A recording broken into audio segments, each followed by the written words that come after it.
귀한 시간입니다. 이 시간에 하나님의 큰 은혜가 여러분 가운데 함께 하시길 주님의 이름으로 축원합니다. 여러분은 새로운 도시에 가면 무엇이 보입니까? 우리 다 여행하는 거 좋아하죠? 낯선 땅, 새로운 도시, 새로운 땅 가면 여러분들은 뭐가 맨 먼저 여러분의 눈에 보이세요? 가만히 보니까요, 다 자기 관심사대로 보시더라고요. 저는 가면 맨 먼저 뭐가 보이겠어요? 교회만 보입니다. 이 동네는 교회가 어디 세워졌나? 이 동네는 교회가 몇 개인가? 저 교회는 얼마나 됐을까? 저 교회는 뭘로 졌을까? 저기는 얼마나 모일까? 그게 보입니다. 농사 지으시는 분들 모시고 가면 어때요? 밖에 쳐다보면서 이야기합니다. 아직까지 못자리 안 했네? 여기는 벌써 콩이 저만큼 자랐고 뭐가 얼만큼 자랐고, 허장로님은 가시면 이 동네는 뭐가 잡힐까? 그 생각하시겠죠, 그죠?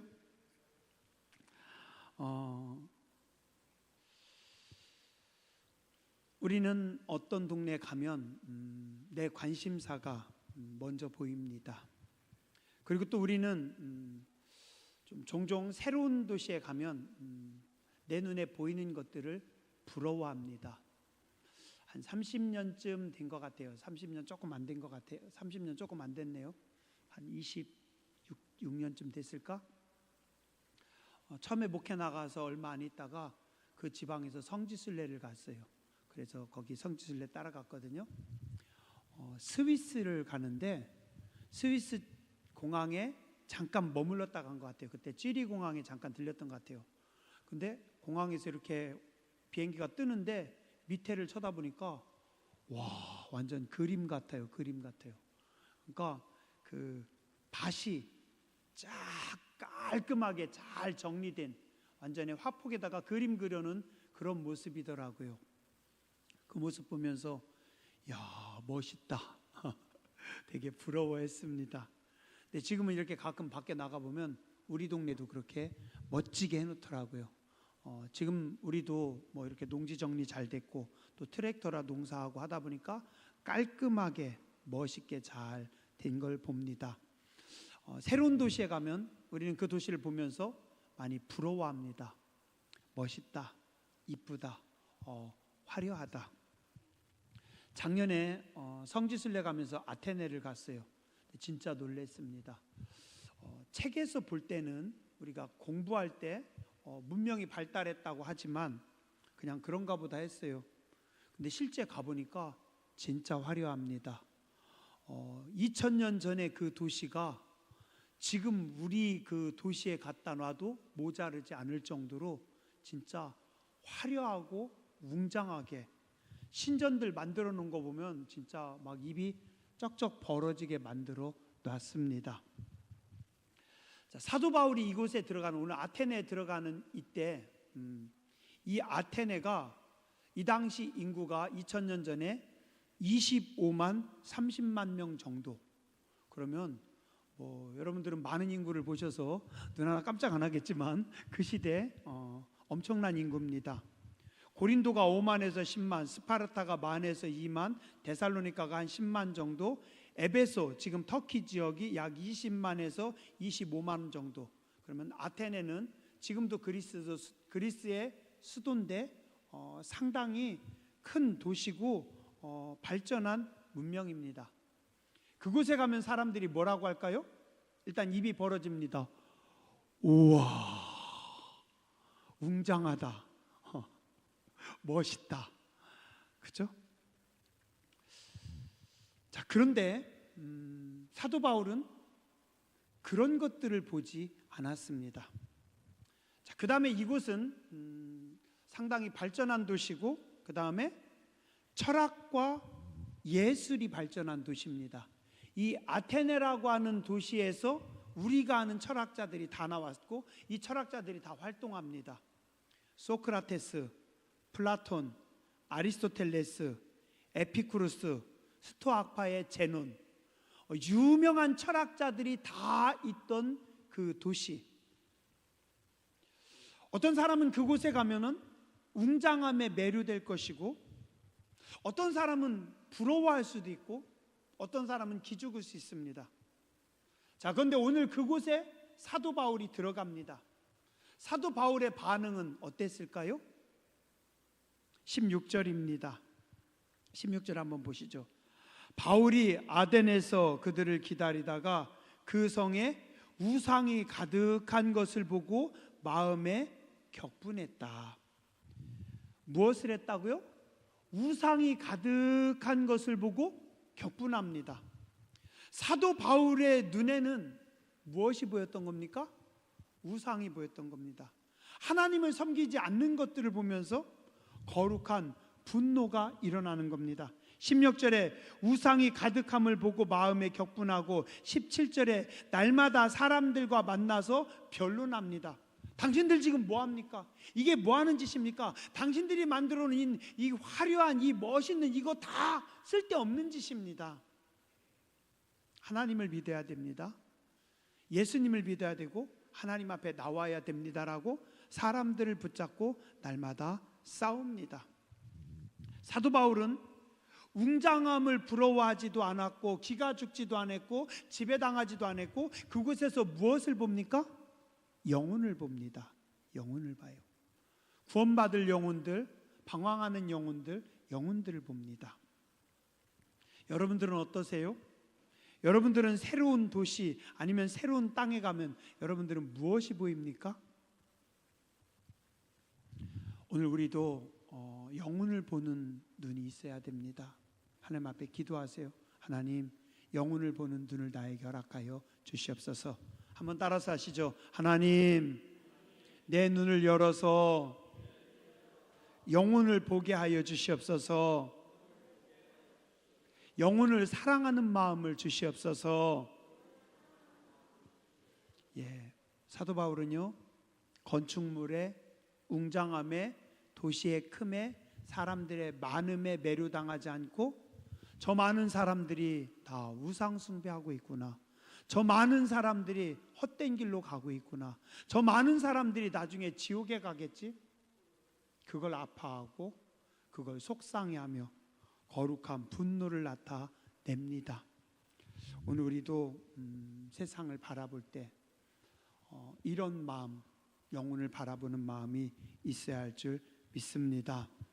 자, 그래서 바울이 그곳에서 계속해서 복음을 전합니다. 때로는 철학자들하고 같이 싸우기도 합니다. 변론도 합니다. 여러 날 사람들 붙잡고 이야기를 합니다. 그랬더니 사람들 반응이 뭐라고 해요? 야, 이 말쟁이 오늘은 또 뭔 소리 할까? 이 말쟁이가 오늘은 또 무슨 얘기를 할까? 어떤 사람은 조롱하기도 하고, 어떤 사람은 싸우기도 하고, 여러 가지 일들을 합니다. 그래서 결론은 어떻게 됐을까요? 34절, 몇 사람이 그를 가까이 하여 믿으니 그 중에는 아레오바고 관리 디오누시오와 다말이라 하는 여자와 또 다른 사람들도 있었더라. 사도 바울이 전도하면서 들어갔던 도시들 중에 비교적 믿는 사람들이 적었던 데가 아텐입니다. 그 다음에 바울이 가는 곳에는 거의 항상 교회들이 세워집니다.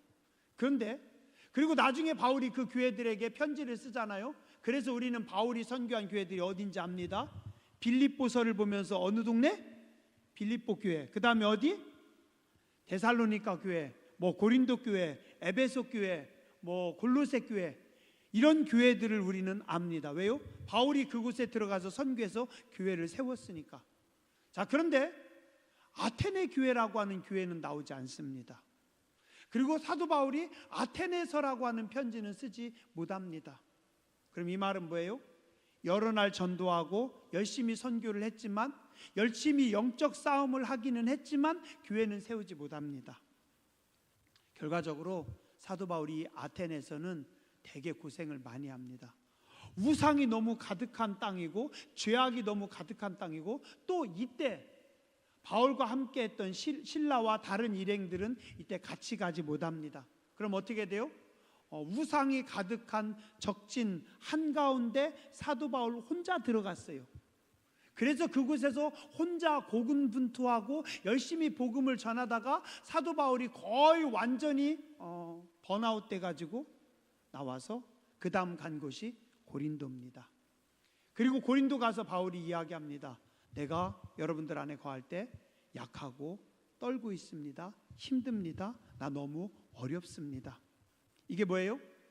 아테네에서 전도 때문에 사도 바울이 지치고 낙심했다라는 겁니다.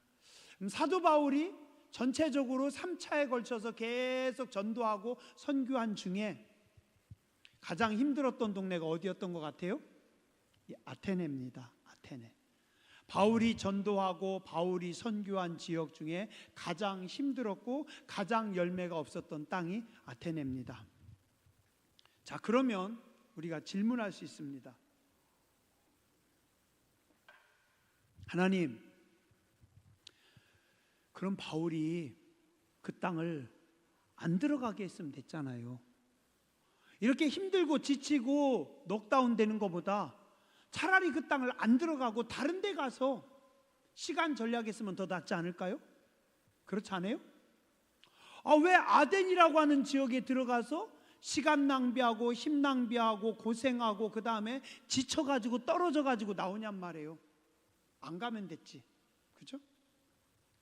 자, 그 다음에 또 하나, 다른 데서는 바울이 들어가면 기적이 많이 나타났어요. 한마디만 해도 귀신들이 쫓겨나갔고, 그 다음에 찬송했더니 감옥문이 열리고, 또 어떤 동네에 갔더니 바울이 뭐 수건만 얹어도 낫고, 바울이 지나가면 역사들과 기적들이 많이 나타났는데 왜 아테네에서는 그런 기적이 안 나타나냔 말이에요.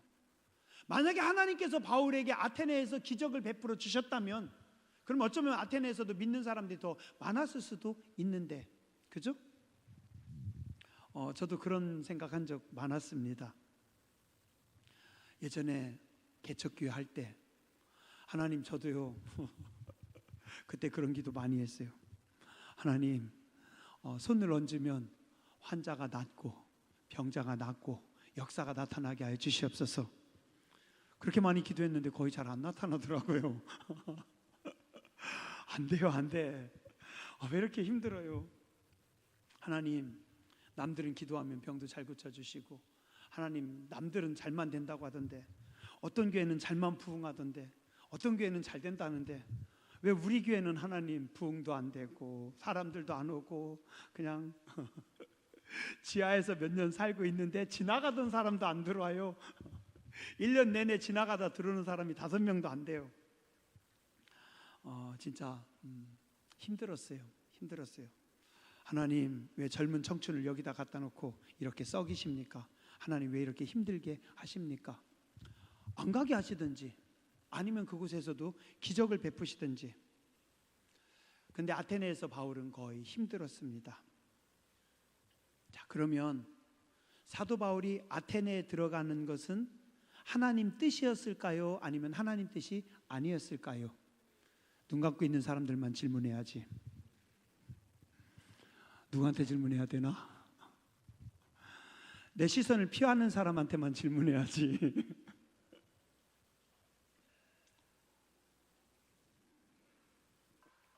하나님 뜻이었겠죠?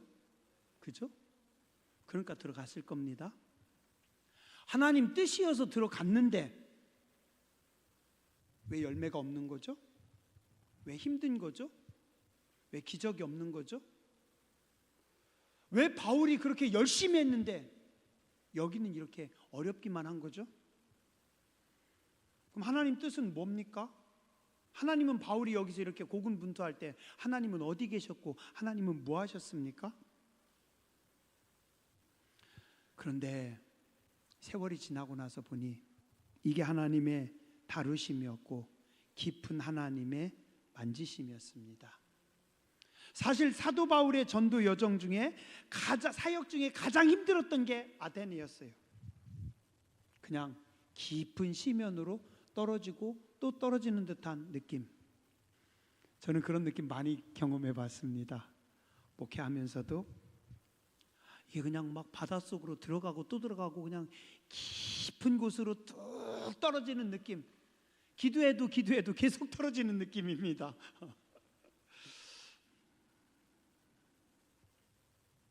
어쩌면 사도 바울이 지워버리고 싶은 시간이었을 수도 있습니다. 왜 우리 그런 얘기하죠? 그때는 나의 흑역사였습니다. 흑역사. 이문원 집사님, 그때는 나 좀 지워버리고 싶어. 흑역사의 시간들 있죠? 저도 그래요. 좀 끊어가지고 지워버리고 없애버리고 싶은 흑역사의 시간들이 있습니다. 우리는 항상 성공을 꿈꿉니다. 우리는 항상 잘 되기를 바랍니다. 우리는 항상 시온의 대로가 열리기만 바랍니다. 잘 됐을 때는 앞에 나와서 기쁘게 간증합니다. 근데 안 되면 하나님 영광 가리는 것 같아서 창피해서 감추려고 하고 덮어버리려고 합니다. 왜요? 나의 흑역사가 하나님의 영광을 가리는 것 같아서. 그런데 인간이 하나님을 가장 깊이 만나는 때가 언제인지 아세요? 그 흑역사의 시간입니다. 깊은 심연으로 떨어지고 있는 그때, 그곳에서 인간은 하나님을 만납니다.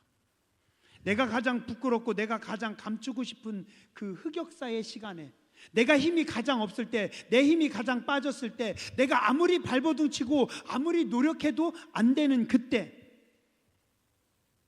우리가 하나님을 만나게 되고 하나님을 더 깊이 알게 됩니다.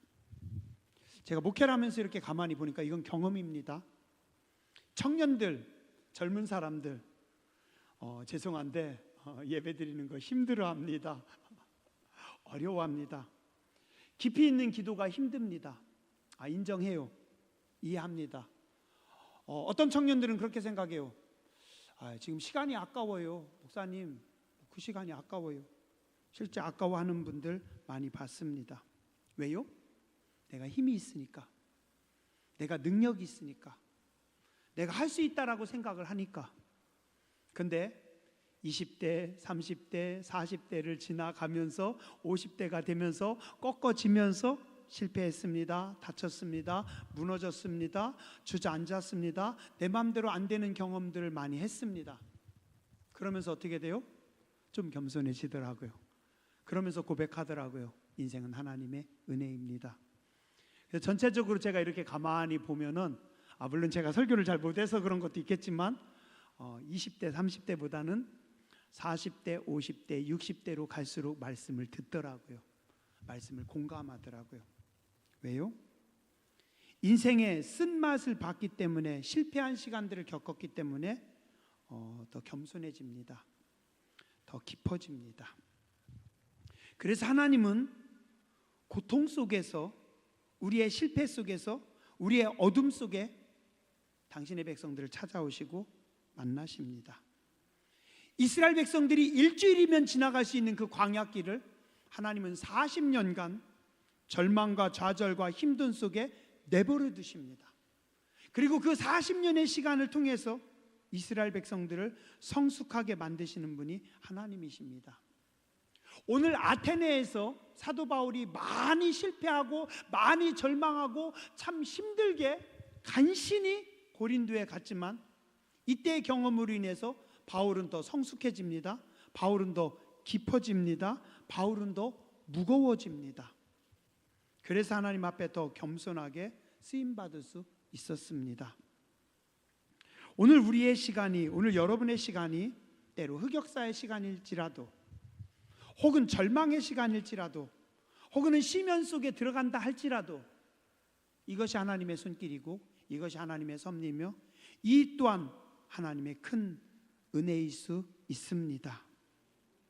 고난 속에서, 실패 속에서, 무너짐 속에서 우리는 겸손을 배우게 되고, 그리고 무너졌던 사람들이, 겸손한 사람들이 기도하게 됩니다. 기도합니다. 저는 기도가 제일 좋아요. 누가 물어보면 그냥 기도한다고 합니다. 기도하면 된다고 합니다. 왜요? 젊을 때 공부를 안 했으니까. 실력이 있었으면 실력으로 치고 나갔겠죠? 능력이 있었으면 능력으로 치고 나갔겠죠? 돈이 많았으면 돈으로 했겠죠? 실력도 없고 능력도 없고 돈도 없고 공부도 안 했고 뭐예요? 기도해야지 뭐. 기도밖에 할 수 있는 게 없습니다. 그냥 기도합니다. 어떤 목사님처럼 재밌지도 않고, 어떤 목사님처럼 똑똑하지도 않고, 누군가처럼 훌륭한 것도 없고, 할 수 있는 거 없고, 굳이 내놓으라고 하면 그냥 새벽기도 좋아해요. 그 정도. 그래서 더 감사합니다. 말씀 정리하겠습니다. 오늘 아테네에서 사도 바울 많이 힘들었어요. 철저하게 실패하고 무너졌습니다. 그래서 위대한 하나님의 사람 사도 바울이 새로 태어났습니다. 오늘 여러분들도 하나님 앞에 기도하세요. 영혼을 바라보는 눈을 달라고, 영혼을 사랑하는 마음을 달라고 기도하시기 바랍니다. 더 깊은 믿음의 사람이 되게 해달라고, 더욱 겸손하고 무게 있는 인생이 되게 해달라고 기도하시기 바랍니다. 자비하신 하나님, 저희들 은혜 없음을 불쌍히 여겨 주시옵소서. 우리 철없음을 하나님 용서하여 주시옵소서. 우리의 눈을 열어 주시옵소서. 보이는 것만 보지 않게 해주시고, 보이는 너머를 바라보게 해주시고, 믿음의 눈으로 바라보게 해주시고, 믿음의 눈으로 생각하며 해석할 수 있는 저희들 되게 하여 주시옵소서. 영혼을 살리시는 주님의 마음을 담기 원합니다. 영혼을 바라보는 주님의 마음으로 우리도 바라보기 원합니다. 오늘 사도 바울처럼 영혼을 사랑하고 영혼을 섬기며 영혼을 구원하는 저희들 되게 하여 주시옵소서. 거룩한 열정을 가지고, 거룩한 분노를 가지고 세상을 향해 나아가고 죽어가는 영혼들을 깨울 수 있는 저희들 되게 하여 주시옵소서. 오늘 실패했을지라도, 오늘 넘어졌을지라도, 오늘 우리가 힘들지라도 절망하고 좌절하고 주저앉아 있는 것이 아니라 내일을 여시는 하나님 바라보며 나아가는 저희들 되게 하여 주시옵소서. 오늘의 시간이 흑역사일 수 있지만, 우리의 지나온 과거가 부끄러움의 연속일지 모르지만, 하나님은 우리의 어리석음과 하나님은 우리의 흑역사와 하나님은 우리의 부끄러움까지도 들어서 사용하시는 하나님이신 줄 믿습니다.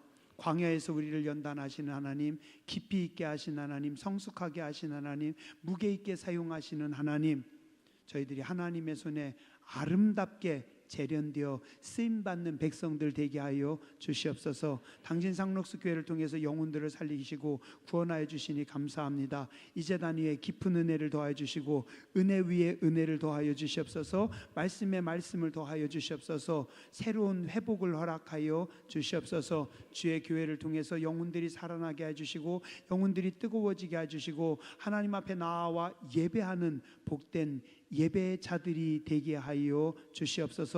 또 한 주간 저희들 세상에 나아갑니다. 찬송하는 한 주간 되게 해주시고 감사하는 한 주간 되게 해주시고 은혜를 따라 반응하는 한 주간 되게 해주시고 성령님과 함께 동행하는 한 주간 되게 하여 주시옵소서. 성도의 모든 걸음 위에 하늘문 여시고 은총 베풀어 주시옵소서. 나아가도 복을 받게 해주시고 집에서도 복을 받게 해주시고 직장에서도 복을 받게 해주시고 일터에서도 복을 받게 해주시고 세상 모든 사람들이 우리가 하나님과 동행함을, 우리가 하나님의 임재하신 가운데 살아감을 보고 느끼고 알게 하여 주시옵소서. 공부하는 우리의 자녀들을 축복하여 주시옵소서. 직장생활하는 우리의 자녀들을 축복하여 주시옵소서. 사업하는 우리 자녀들 위해 하늘문 여시고 축복하여 주시옵소서. 어려운 때라고 하지만 하나님의 손이 함께하는 사람들은, 하나님께서 관리하는 사람들은, 하나님의 뜰에 있는 사람들은, 하나님의 집에 있는 사람들은 날마다 하나님께서 신선한 기름을 부으셔서 종려나무같이 번성하게 해주시고 레바논의 백향목같이 성장하게 해주시고 아름답고 존귀하게 사용하시는 줄 믿습니다. 성도의 삶과 성도의 자녀들의 삶과 모든 기업 위에 하늘문 여시고 은총 베풀어 주시옵소서. 육신의 질병으로 인해 고생하는 주의 백성들 불쌍히 여겨주시고 피 묻은 손으로 어루만져 주시고 강건하게 하여 주시옵소서. 하나님의 기적을 체험하게 하여 주시옵소서. 우리는 부흥을 사모합니다. 우리는 부흥을 기대합니다. 우리는 부흥을 기도합니다. 우리는 부흥을 기다립니다. 거룩하신 하나님, 신령한 부흥을, 위대한 부흥을 주의 백성들에게 이 제단에 허락하여 주시옵소서. 심령이 상한 심령들, 우울한 심령들, 밤에 잠 못 이루는 주의 백성들, 여러 가지 근심과 염려를 가지고 있는 주의 백성들, 돈 때문에 힘들어하는 성도들, 관계 때문에 어려워하는 성도들, 여러 가지 삶이 지치고 낙심한 성도들, 여러 가지 트라우마를 안고 있는 주의 백성들, 저 불쌍히 여겨주시고 치료하여 주시옵소서. 평안하게 해 주시옵소서. 강건하게 해 주시옵소서. 담대하게 하여 주시옵소서. 영혼의 뜨거움을 더하여 주시고 영혼의 평안함을 더하여 주시고 성령의 능력으로 무장되게 해주시고 일어나 나아가 역사하는 하나님의 일을 행하는 복된 백성들 되게 하여 주시옵소서. 저희들 전도책자 만들고 있습니다. 지혜를 모으고 있고 힘을 모으고 있고 우리의 많은 시간을 집어넣고 우리의 물질을 집어넣고 우리의 정성을 집어넣고 하나님의 역사하심을 기대하고 기다립니다. 하나님 영광 나타내 주시옵소서. 영혼 구원의 아름다운 도구로 사용하여 주시옵소서.